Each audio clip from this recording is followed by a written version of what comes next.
Hello, and welcome to 100% Real with Ruby. You'll never guess who's back.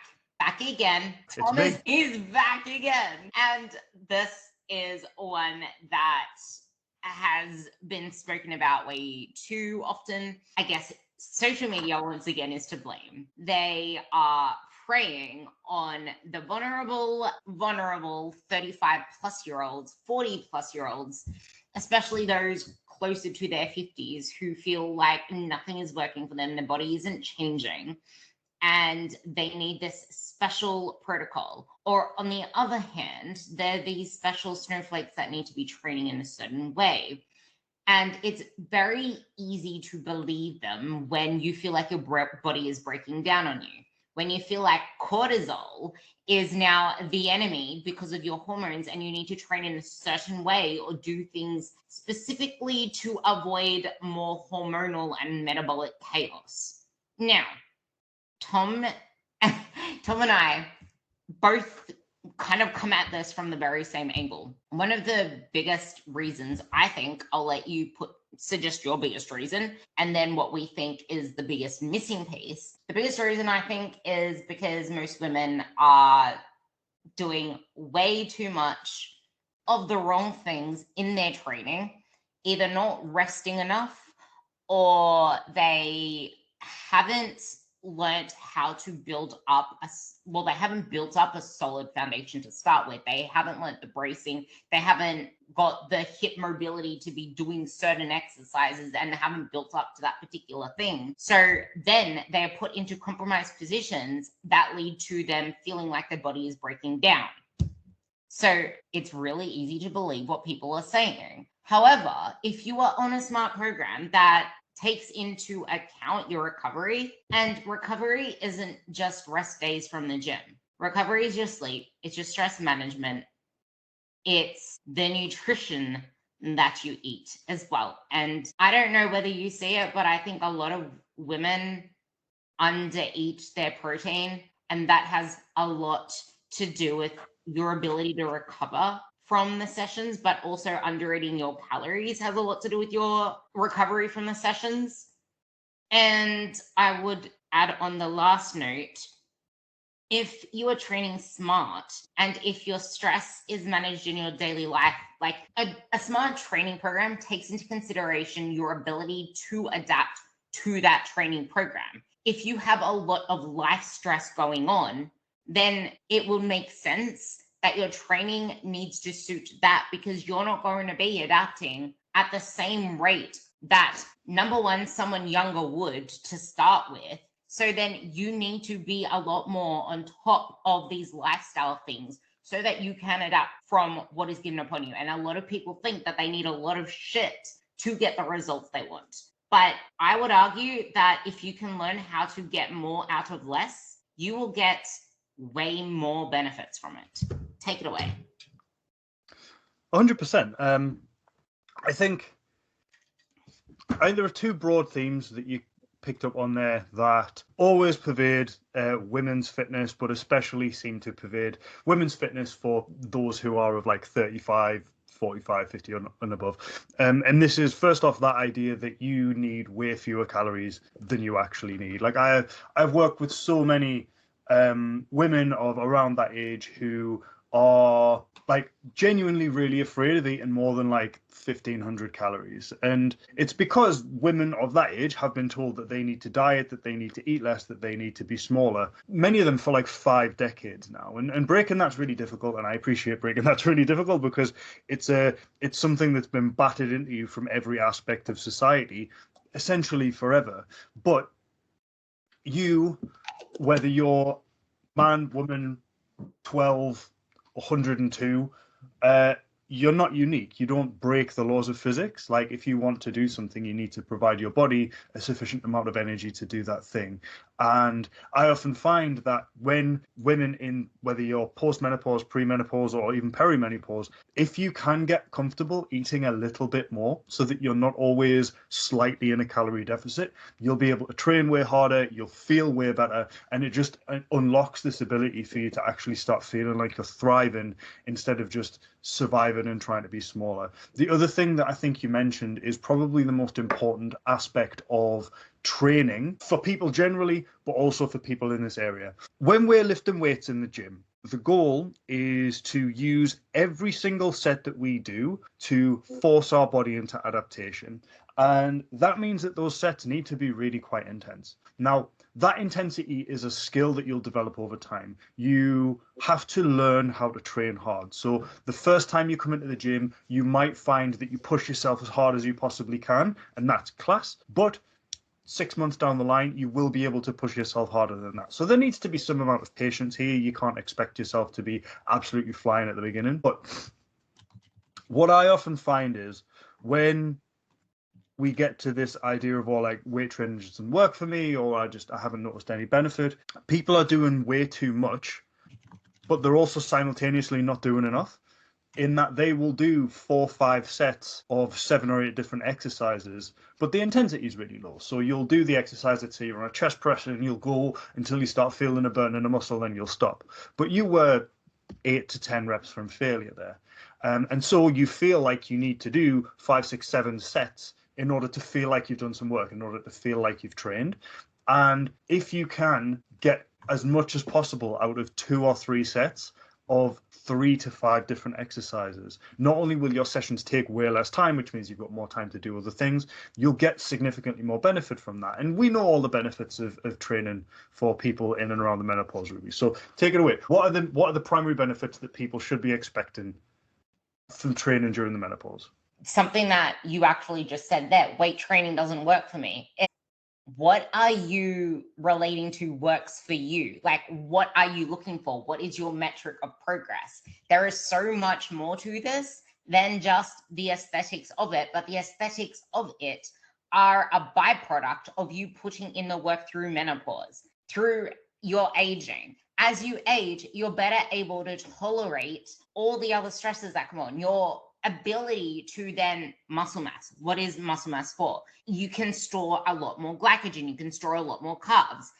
That will allow you to have a lot more energy through the day that is sustained, because your blood sugar levels are going to be a lot more balanced. And that, in a sense, is going to help with the menopausal symptoms. Now, a lot of women feel like that they need to tone it back down, or that, like you mentioned, it doesn't work, or like no matter what they do, it's their hormones that they're going to inevitably gain belly fat. Mm-hmm. It's like, yeah, okay, for a certain period of time, you will see a gain in belly fat, but that's just because of your hormones shifting. So it's going to that midsection. But the thing is, you can still get rid of that through the foundational practices that you learn in the process. But if all you're focused on is exactly what Tom said, losing weight, shrinking yourself, you haven't given yourself enough chance to build the muscle that is going to keep your metabolism ranked up on, like, to the level that it was before. Because the stronger that you are, this is the main benefit. The stronger that you are, the more ability that you keep that skill to train intensely. You will still be burning a lot more calories in those sessions, even though that's not the purpose of it. But now you're going to continue to burn more calories outside of the gym, which is the main reason that people complain going into the later stages of their life, because they feel like everything just sticks to them. Well, no, continuing to build your body is exactly the thing you need to stay away from that. And it doesn't mean going to now old people training. It's like, no, it's the same training you did before. Yeah, and I get why, and it would be totally weird if it wasn't the case. I fully understand why when women get to the menopause and they start to notice that they're gaining fat around their stomach, I get why that's scary, because this is not something that most women have to deal with to that same extent throughout the rest of their life. And the reason that happens is just because of, as Ruby says, it's hormonal shifts. So generally speaking, male fat storage patterns are that men store their fat primarily around their pecs, around their lower back, and around their organs in something called visceral fat. Women tend to store body fat around your hips, around your thighs, and around your upper arms. As you go into menopause, because of a reduction in estrogen, that body fat distribution shifts and you do start storing more fat around your waist. But that's not the same as saying you're gaining more fat. It's the same as saying that the fat that you have, or the fat that you would have gained anyway based on the habits that you're now living with, it's going to your stomach, as opposed to 10 years ago, it would have gone to your thighs, it would have gone to your hips, it would have gone to your upper arms. And as Ruby says, like, this doesn't mean that you are like doomed to gain this body fat. That is not how that happens. It's not how that works. But it is to say that it's something that you may want to keep in mind. It's something that you may want to avoid, and there's nothing wrong with that. But the way that you avoid that is the same way that you would have avoided 15 years ago gaining fat around your hips, thighs. It's eating in a way that is appropriate for the energy expenditure that you have, and it's trying to stay active. It's doing some cardio. It's doing a lot of resistance training. It's getting strong. It's building a physique. And building a physique doesn't have to mean you want to look like a bodybuilder. It just has to mean that if you're wanting to have physical independence into your 80s, if you're wanting to be able to get up out of a chair, if you're wanting to be able to reach down to pick stuff off like the lower shelves or get things out of low cupboards in the kitchen, that you need to build and maintain the muscle mass that's required to get there.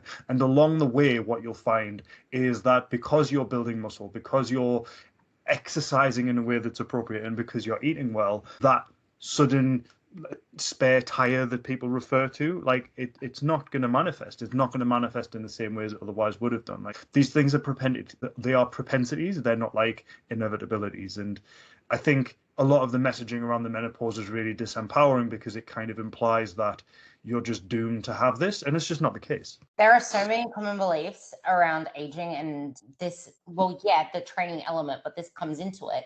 There are so many common beliefs around aging and calorie deficits, and people are like, well, I'm older now, I need less calories. I'm older now, it's not the same anymore.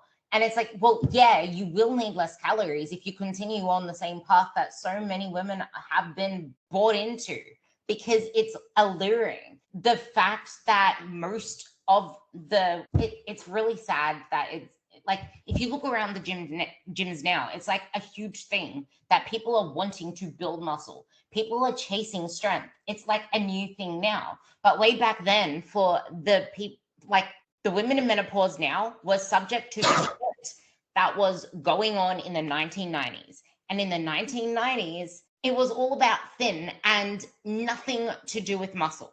So the more muscle that you have, the more active that you are, things have changed. And I hate microcalculators for this very reason. Your calorie intake is not just based on your height and your weight and your age. It's based on your muscle mass and your activity levels as well. So if you're going to stay more sedentary, if you're not, here's the thing, your whole NEAT, which is NEAT and steps are two different things. We've spoken about this on a prior Tom and Ruby episode.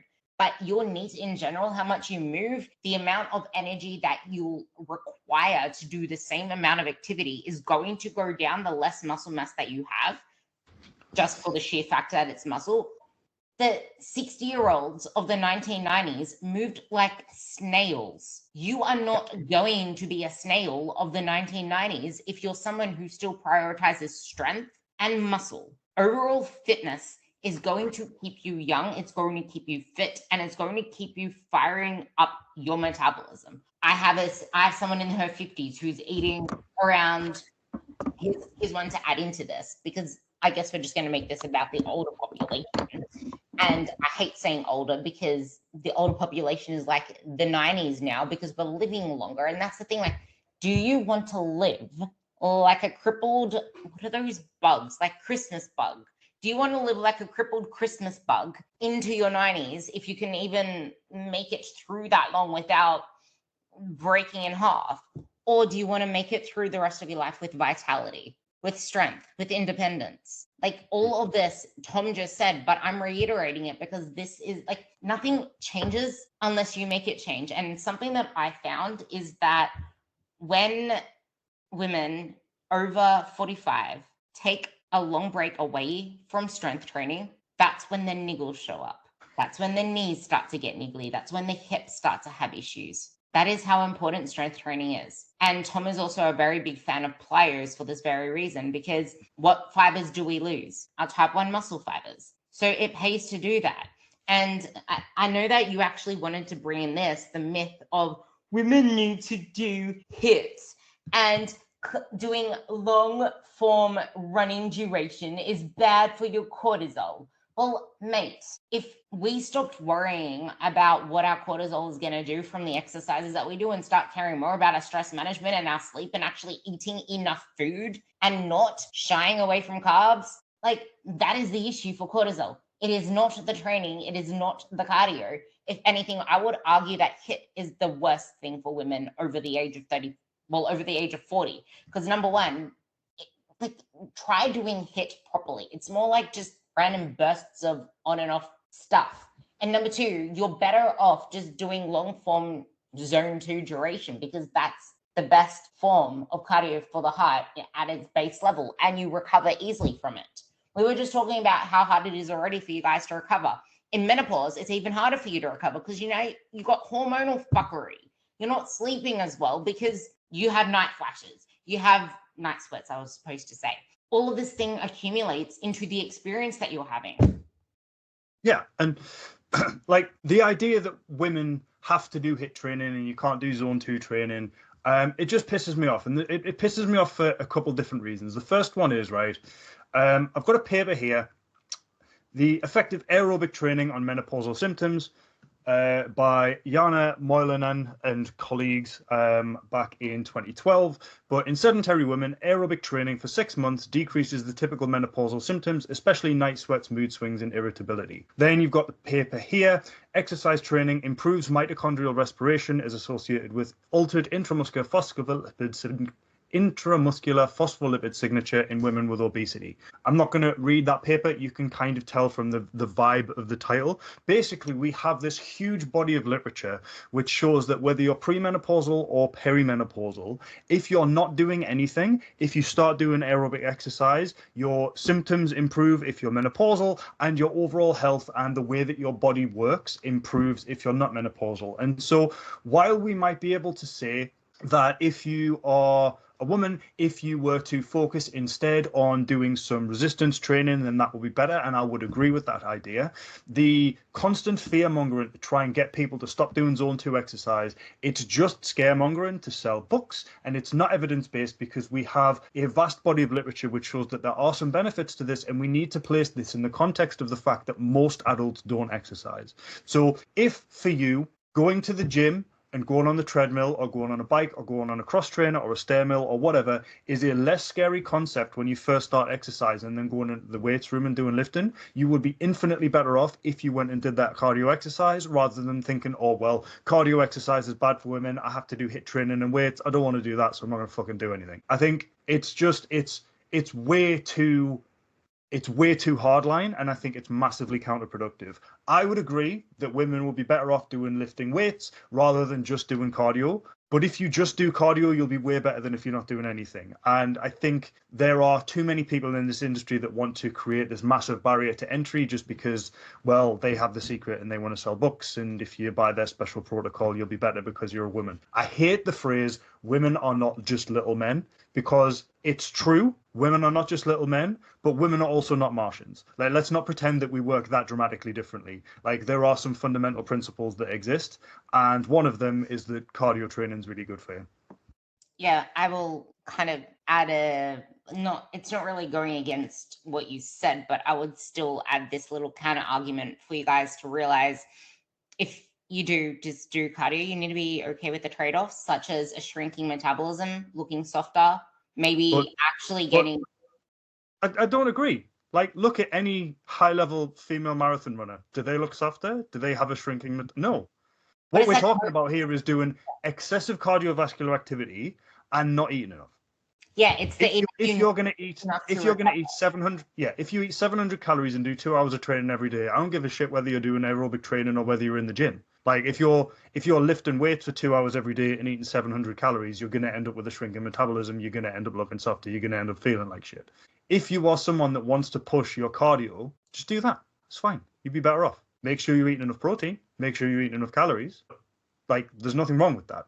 I think that there is a great degree of benefit in doing some resistance training alongside that cardio. I think the evidence is really clear there. But if you're sat on the couch right now thinking, I don't know where to start training, or I'd love to start training, but lifting weights is scary, I just feel like I would like to do cardio, use that comfort blanket. Do it for a year. After a year, you might get a bit more curious. You might start lifting weights again, and that would be more beneficial. But like, I don't like this messaging, or if you just do cardio, you're going to end up soft and you're going to end up with a shrinking metabolism, because I don't see any evidence of that.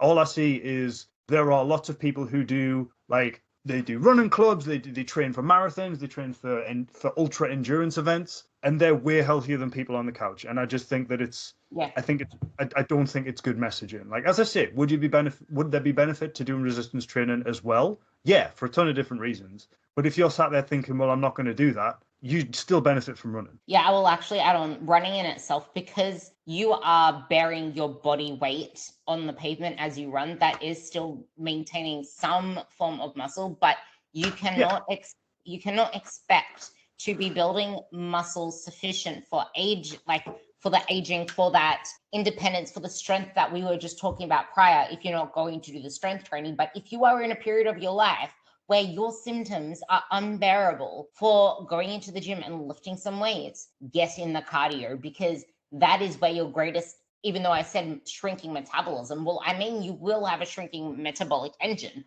but the cardio, the activity, that is the metabolism there for itself. So if you're unable to go do your training, that in itself is going to help keep you healthier. And muscle mass has, like, there is such thing as healthy muscle and unhealthy muscle. You're able to have healthier metabolic state by doing the cardiovascular work, by doing anything that gets you more active, because the worst thing you can do is stay sedentary. There's a plethora of research out there that, where did this 10,000 steps thing come from? Like, yeah, okay, cool, the pedometer. We can argue all the semantics that we want. But there is research out there that says up until about 13 to 15,000 steps a day, there is massive benefit for your health, massive benefit for longevity. So yes, movement helps. Movement is medicine. Not moving is what makes you old. You don't get old. I mean, you don't get immobile and sore and weak because you age. You're aging because you're losing strength, and because you're not moving your body, and because you're believing social media. And something that I'm going to go back to your main question that you asked me 1 second ago before, because it's so important. What is the main benefit menopausal with strength training? Because over the age of 30, you start to lose muscle. You start to lose metabolism every single year, if you're not actively trying to stop that from happening. If you're not actively building muscle, eating protein, staying active. So strength training becomes even more important to stop the natural loss of muscle over time. So it's up to you. Do you want to put in the time to build up your shield of armor as you age? Or do you want to believe social media? Because this is what actually shits me. I did a video with Alan Aragon as like a real thing from my podcast. I had 2 women comment on it saying, why would I listen to someone who looks like they're nowhere near menopause? And why would I listen to a man telling me what to do? And I'm like, well, you tell me how it's worked for you before. Listening to people who look like they tick the boxes of credibility because they're in their 50s, but really they're charlatans selling you something that is going to make them money and leave you struggling again.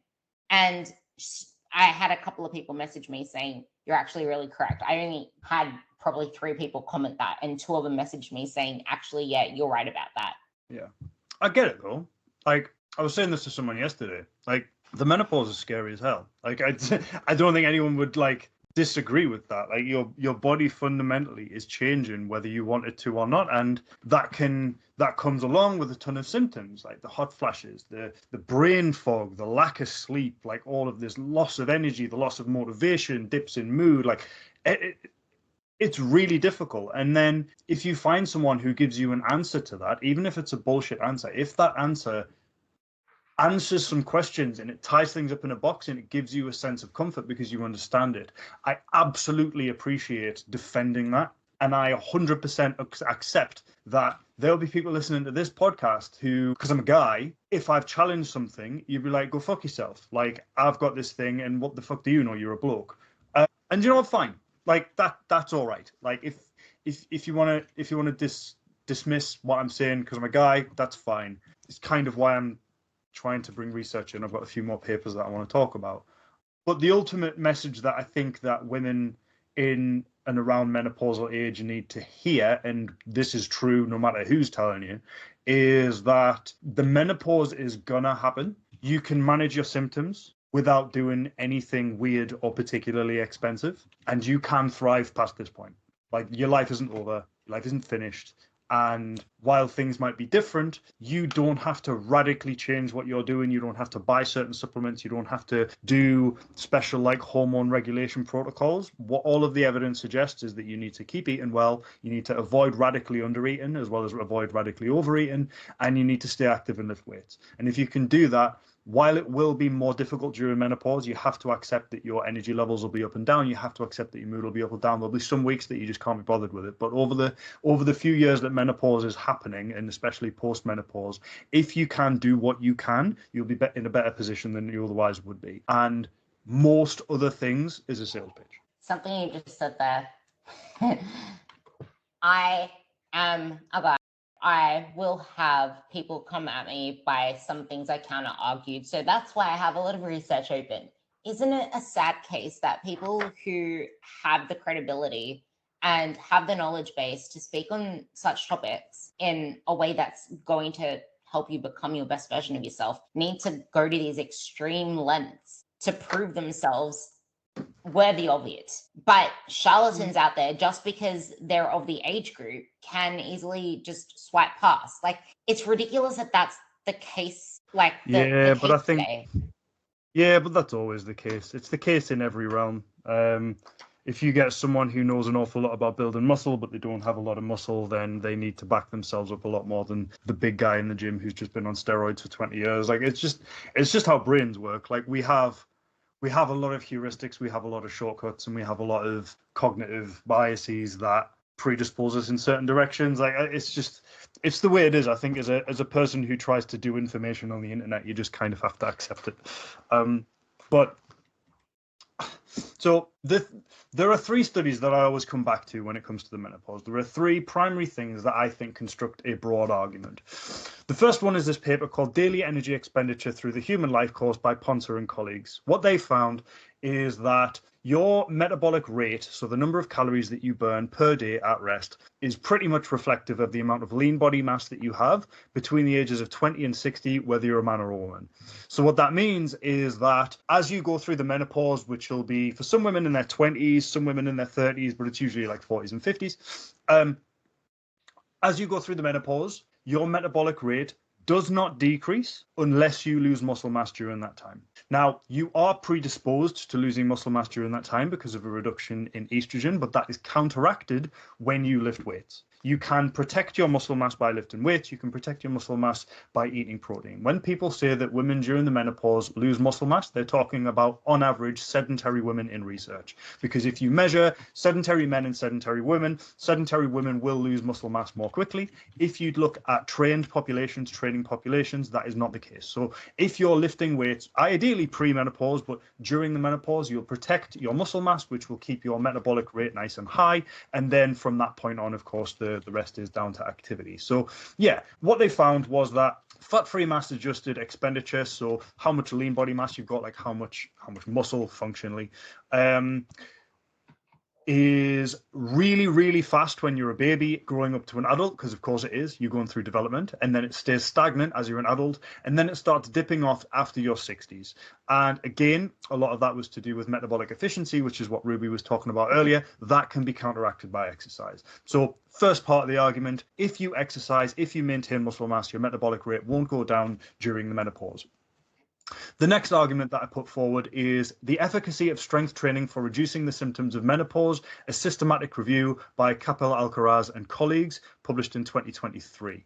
What they found, and I quote, is there is evidence that strength exercise can be beneficial for improving strength, physical activity, meaning that you move around more day to day. You're not as like inactive because you've got a little bit more muscle mass, you've got a little bit more strength. So strength, physical activity, bone density, and hormonal and metabolic levels. So what that means is that even if you've never trained before, if you start lifting during menopause, it will help to not minimize necessarily, but it will help to manage your symptoms alongside other things, whether you're talking like HRT or possibly therapy. Some women use antidepressants and so on. But physical activity, especially lifting weights, will help to alleviate some of your menopausal symptoms alongside maintaining the muscle mass, which is going to help keep your metabolic rate nice and high. And then the next one that I like to use is this, which is one of my favorite papers ever from 1990. High-intensity strength training in nonagenarians, effects on skeletal muscle mass. So a nonagenarian is someone in their 90s, okay? So this paper took 10 frail institutionalized volunteers. So these are elderly people in like an elderly home. 6 of them were women, 4 of them were men. They were over 90 years old and none of them were doing any exercise. They did 8 weeks of high-intense exercise. All they did was leg extensions. So for 8 weeks, 3 times a week, they got on a leg extension machine and pushed really hard. Over time, they built a ton of muscle mass. Their gait speed increased by 48%, meaning they were able to move faster. And some of them didn't have to use wheelchairs anymore after 8 weeks of just leg extensions. Now, what this paper demonstrates is that irrespective of anything that someone will say on like a bullshit podcast or will write in a book about how you need special protocols and you need to optimize your nutrition intake, and if you don't do the right program, it's not going to work.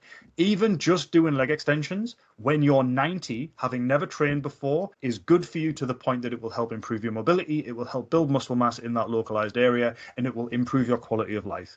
And so across these 3 papers, the picture that we've got is that if you're coming up to menopausal age, you're not doomed to having a low metabolic rate. You just need to lift weights. If you do lift weights, it's going to improve your menopausal symptoms anyway, so you kind of might as well. And there's literally not a point where it ever gets too late to start, and you don't even need to complicate it. Just go to the gym and train really hard on whatever you feel comfortable doing, and over time you'll get the benefit. Yeah, and I do have to say, if you are one of those people who are very worried, so to speak, of moving into this period of your life with your training, and you're feeling niggles here and there, you're feeling your bones like this, your joints like that, this is why you need a coach. I would very much argue for it, because things, yes, they're a little bit different now for the fact that you have a lot more stresses around you. And if you are going through that menopausal stage of your life, things need to be more tailored to you and your ability to recover to that stressor, to be able to work with you and your symptoms.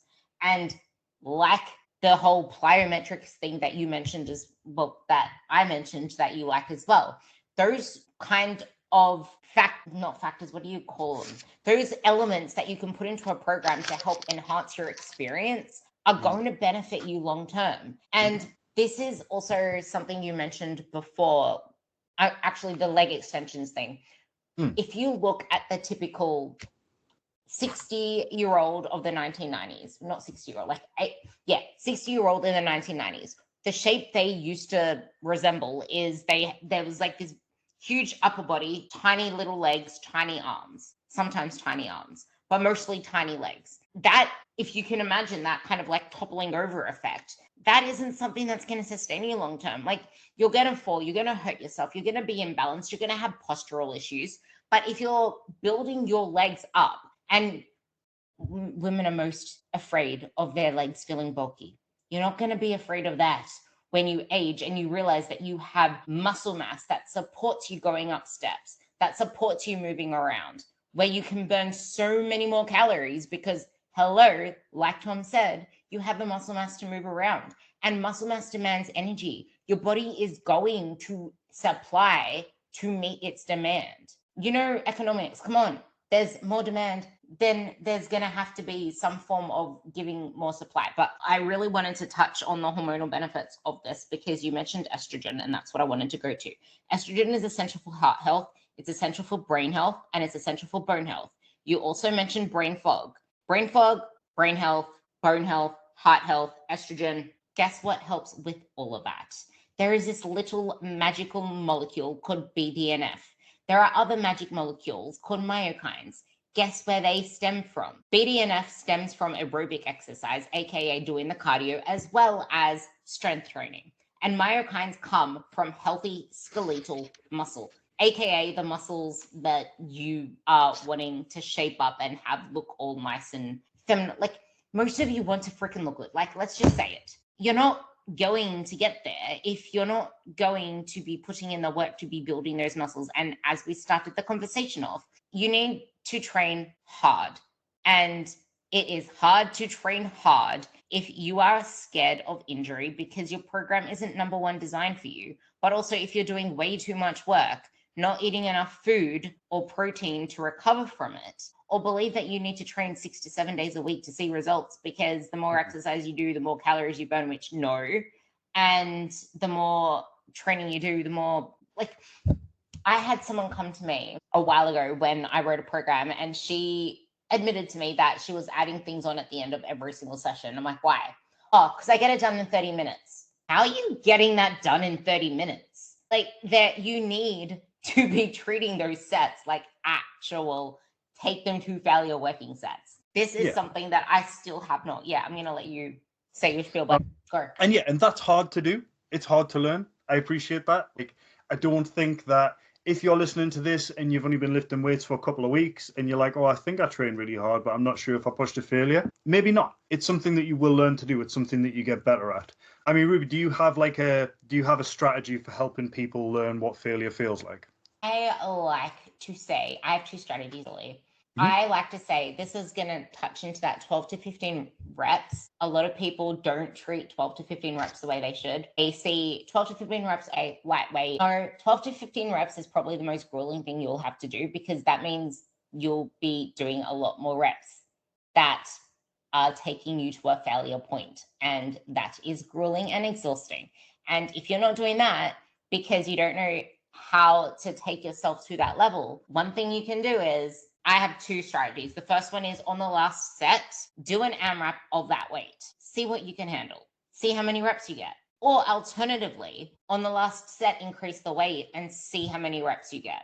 Most of the time, I find that my ladies say, what the hell? How did you know that I could do more weight on my last set? I actually had someone say to me, for the last 2 weeks, I've been getting more every single third set. I don't know how you knew that I could do that. I'm like, because I know that you don't take them close enough to failure.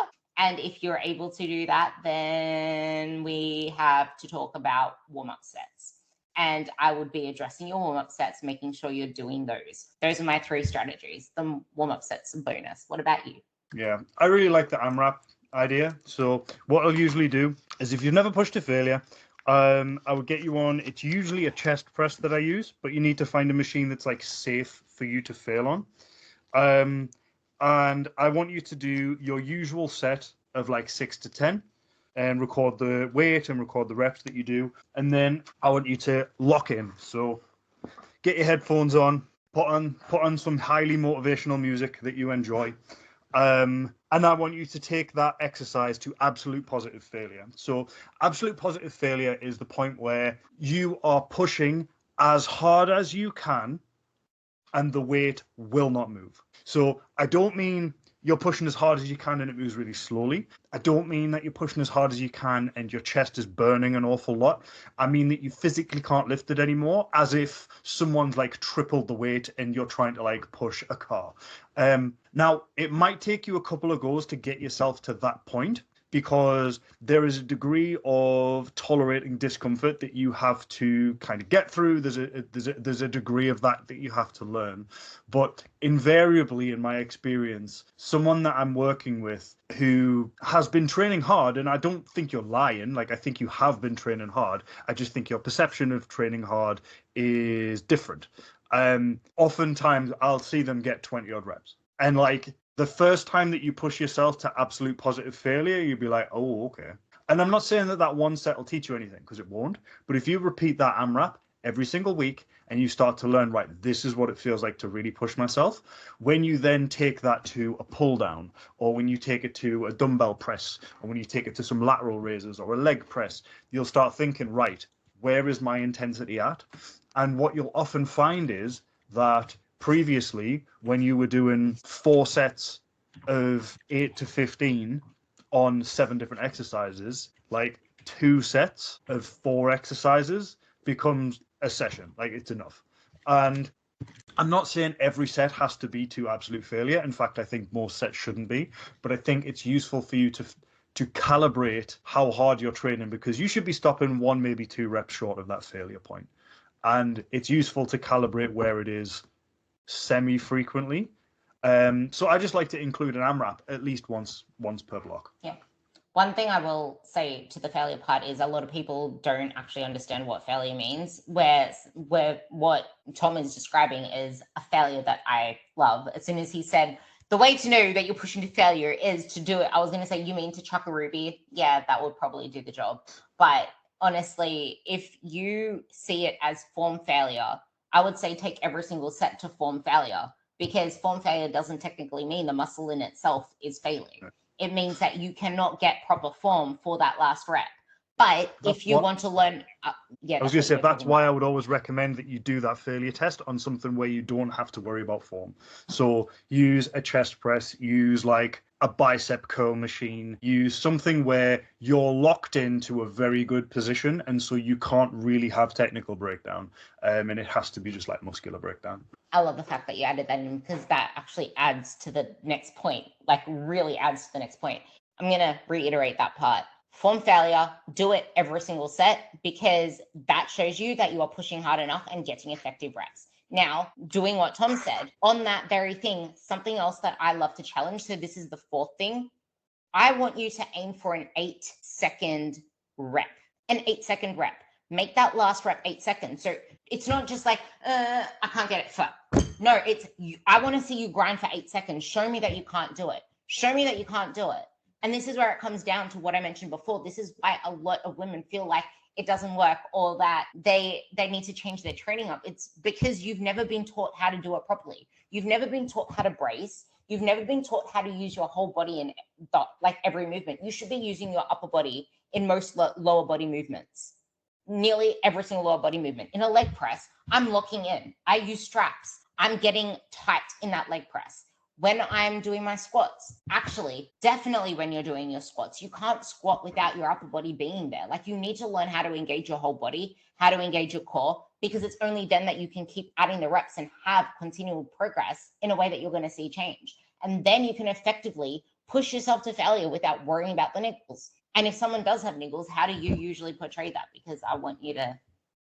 When somebody has niggles, what do you mean? Yeah, well, like the way that... Because you need to set it up to create that foundation, yes. But then if someone's at a point where we need to now make them okay and realize we need to do this right now, we need to take away the perception of, because a lot of people feel like, actually, this will be 2 different things. There is the mobility and the issues that people usually bring up when they're in that stage of life, but bringing into it, take training to failure. If, for example, there's a type of squat at the end of your training program, which sometimes there will be, there's backloading, there's reasons to put things where they are. Just because there is something that says 6 to 8 reps or 4 to 6 reps, or it's a compound movement at the end of the exercise, it doesn't mean that train to failure or 6 to 8 reps means send it to absolute oblivion. You need to use the heaviest weight possible for the 6 to 8 reps. It's like, well, no, you need to take it into consideration for where that exercise is within the training program. If you have squats somewhere at the end and it's 5 to 8 reps, and if squats are at the beginning and you typically do that using an easy number, you typically do that with 100 kilos, but now it's at the end. Take it to failure. Does that mean use 100 kilos? No, it means you need to put it into the context. Do your warm-up sets to find your working weight, and then find your effective weight. Yeah, exactly that. Like, there's just always have like 1 or 2 sets. Like usually you'll need 1 set to just kind of, I just call them calibration sets. So I know for a fact, for example, that I can leg press an awful lot more if I leg press as the first exercise versus if I squat and then do RDLs and then do leg press. So if I'm leg pressing as a third exercise, I'm not going to even attempt to do the weight that I would do if I was fresh, because I'm not fresh anymore. Like, it's just, do a weight that sort of, you'll know roughly what you'll use on that exercise typically. Put like 50-60% of that weight on the bar, do a set, and then just be honest. just be honest with where you're at. Yeah, I was going to say, for some of my ladies that have little niggles around, like, it's not even to do with age.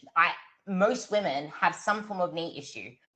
We have wider hips, so our knees tend to knock in. But also the way that we've been brought up to be so body conscious, the way that our posture has been sort of caved in like this, has led us to have dysfunctional movement patterns.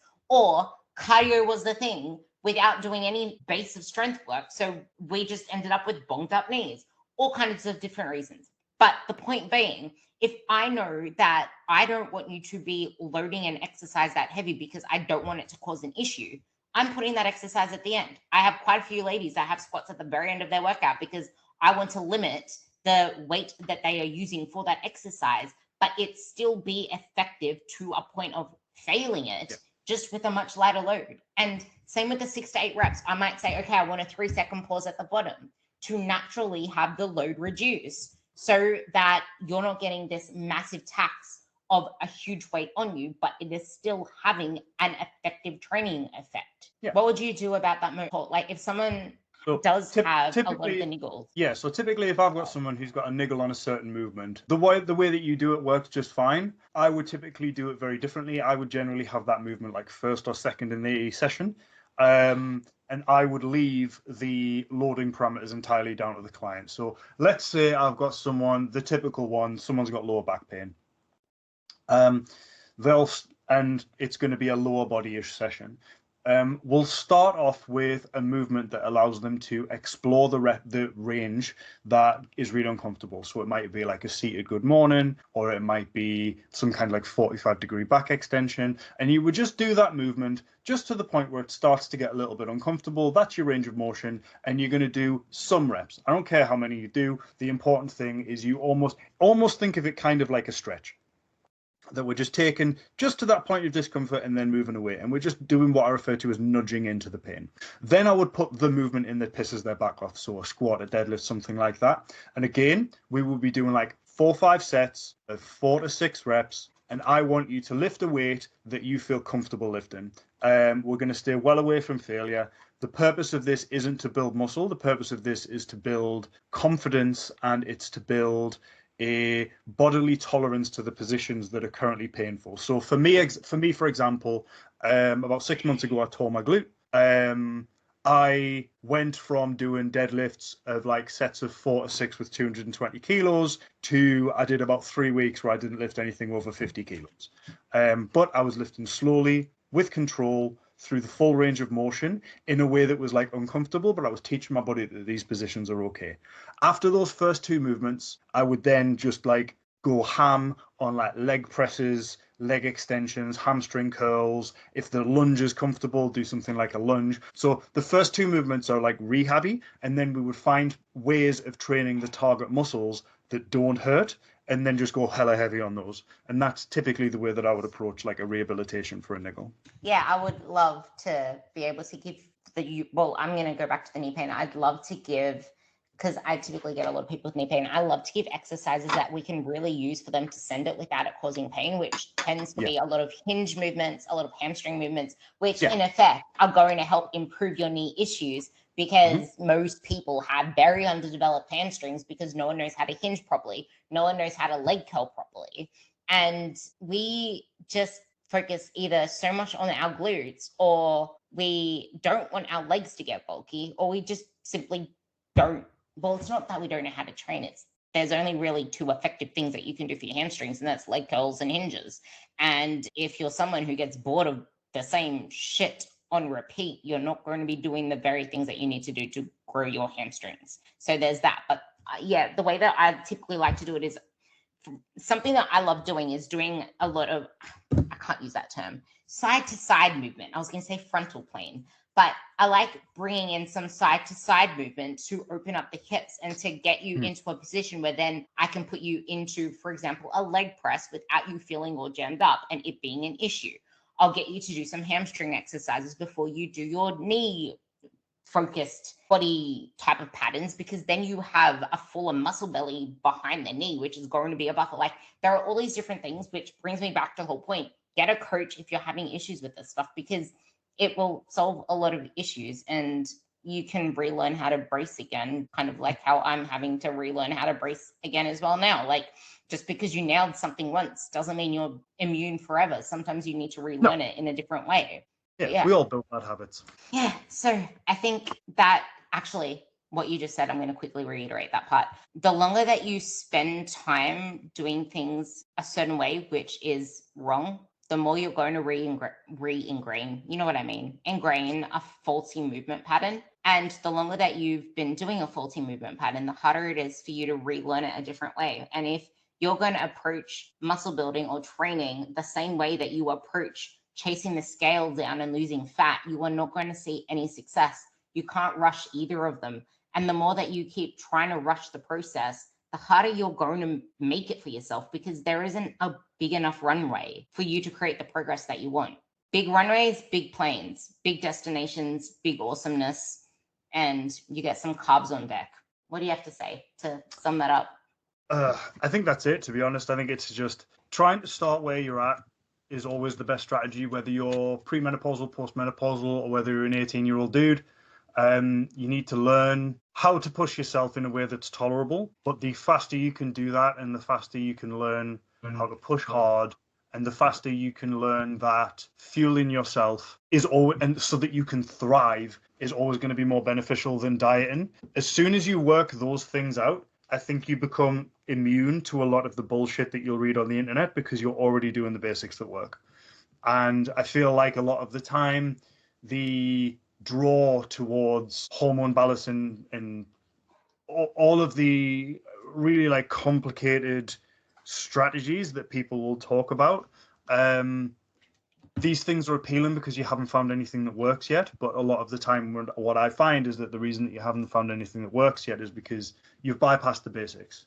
You've bypassed eat 3 to 4 balanced meals a day with plenty of protein and train really hard 3 times a week. Like, if you can nail that down, all of a sudden the complicated bullshit just sounds like noise. And I understand how hard it is when you're at this stage of your life as well, feeling like, oh, you don't have much time left. You've already wasted all the time. You need to hurry up and get it done. And the thing is, you're going to be saying that same thing every single year. But guess what? You are the youngest you'll ever be this moment right now. So the longer that you keep putting it off because you keep trying to rush the process, or you say, I'll worry about that later, you're literally repeating the same cycle. It's just like, you logically know this, but emotionally you feel like shit and you just want to change. But to change requires a change in process, in method, in mindset, and in your fucking belief in yourself. Like, God damn it, be kind to yourself. The amount of bullshit I hear people just ramble on about themselves. Nutters, I tell you. Wait, how do they say it? They're in the England area where they speak very Englandy English. I mean, nutters is a word that would use. Mental. It's probably a good one. Mental. But you say it with a better accent, so you can sum it up with that. Don't be mental. Don't be mental, Mara. I love you all. I really hope this helps. And guess who's back again. It was meant to be the actual song, but it just did not come up. So Back later. Back. What? He's back. Cheers, everyone. Bye.